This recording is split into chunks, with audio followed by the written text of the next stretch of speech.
अब आइए विस्तार से खबरों का रुख करते हैं। महाराष्ट्र में सीट बंटवारे को लेकर आज इंडिया गठबंधन की बैठक होनी है और उससे पहले एबीपी न्यूज पर सूत्रों के हवाले से बड़ी खबर आ रही है।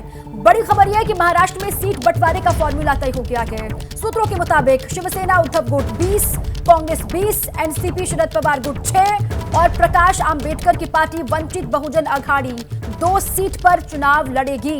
ये बड़ी खबर, ये बड़ी राजनीतिक खबर। कांग्रेस 20 सीटों पर, शिवसेना उद्धव गुट 20 सीटों पर और एनसीपी पवार गुट शरद पवार गुट 6 सीटों पर चुनाव लड़ेगा और प्रकाश आंबेडकर की पार्टी वंचित बहुजन अघाड़ी 2 सीटों पर चुनाव लड़ेगी। ये बड़ी राजनीतिक खबर महाराष्ट्र इस वक्त मिल रही है। सीट शेयरिंग फॉर्मूला तय हो गया है महाविकास अघाड़ी में और जो सबसे बड़े शेयर होल्डर्स है इसमें शिवसेना उद्धव गुट 20 सीटों पर चुनाव लड़ रहा है। भारतीय राष्ट्रीय कांग्रेस 20 सीटों पर चुनाव लड़ेगी।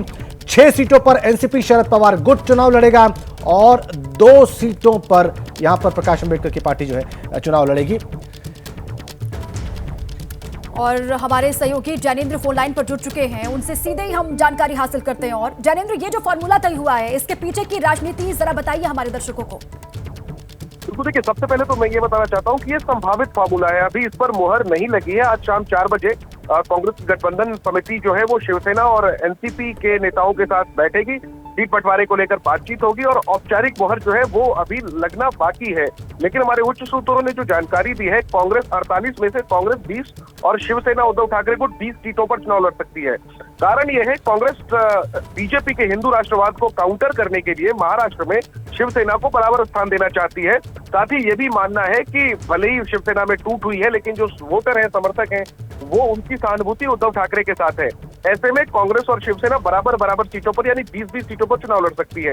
जहां तक एनसीपी की बात है, एनसीपी मजबूत क्षेत्रीय दल है महाराष्ट्र का, लेकिन अजीत पवार के अलग होने के बाद अब शरद पवार वाला जो गुट है उसमें ज्यादा नेता बचे नहीं है। शरद पवार खुद है, हालांकि उनके चुनाव लड़ने की संभावना ना के बराबर है। सुप्रिया सुले हैं, जितेंद्र आव्हाड है और इसी तरीके के 1-2 और नेता हैं, ज्यादा नेता बचे नहीं है। ऐसे में शरद पवार को कम सीटों पर समझौता करने के लिए मनाया जाएगा। संभावित तौर पर 6 सीटें एनसीपी शरद पवार गुट के लिए छोड़ी जा सकती हैं और 2 सीट वंचित बहुजन अघाड़ी, जिसकी आपने जानकारी दी, प्रकाश आंबेडकर की पार्टी है। दलित वोटों को एकजुट रखने के लिए वंचित बहुजन अघाड़ी को भी 2 सीटें दी जा सकती हैं। अगर हम बीते लोकसभा चुनाव की बात करें तो बहुजन अघाड़ी का गठबंधन एआईएमआईएम के साथ था और उन्हें काफी सीट संख्या में। जैनेंद्र, आप बड़ी महत्वपूर्ण जानकारी दे रहे हैं। उच्च पदस्थ सूत्रों के मुताबिक देखेंगे कि इस पर मुहर लगती कि नहीं लगती है। जो फॉर्मूला आपने बताया, बहुत धन्यवाद आपका जैनेंद्र।